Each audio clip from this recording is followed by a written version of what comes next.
AI ప్రభావం పడే మూడో ముఖ్యమైన రంగం ఆటోమోటివ్ అండ్ అసెంబ్లీ.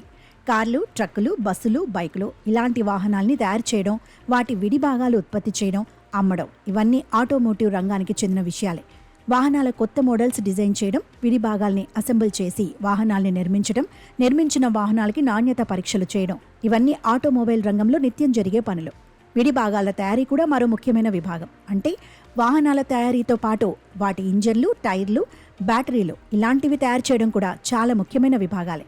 ఇకపోతే అసెంబ్లింగ్ ఒక వాహనం తాలూకు విడి భాగాల్ని ఒకచోట చేర్చి పూర్తి వాహనాన్ని తయారు చేయడం అనేది చాలా సంక్లిష్టమైన టెక్నికల్ విషయాలతో కూడుకొని ఉంటుంది. ఇదే అసెంబ్లింగ్. ఇప్పటికే ఈ అసెంబ్లింగ్ రంగంలో రోబోల ప్రమేయం ఉంది. ఇకపై ఏఐ పవర్ వల్ల ఈ రంగం మరింతగా మారుతుంది.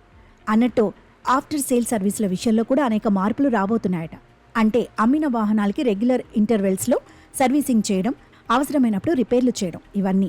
వీటన్నిటిలోనూ ఏఐ మార్పులు తేబోతోందని మెకిన్సే రిపోర్ట్ చెప్పింది. ముఖ్యంగా జెనరేటివ్ ఏఐ వల్ల కొత్త డిజైన్ల తయారీ, నాణ్యత పరీక్షలు అన్నీ కొత్త రూపం దిద్దుకుంటాయి. అన్నట్టు డ్రైవర్ లేకుండా నడిచే కార్ల టెక్నాలజీ కూడా ఈ మార్పుల్లో భాగమే. అందులోనూ ఏఐ ప్రముఖ పాత్ర వహిస్తుంది.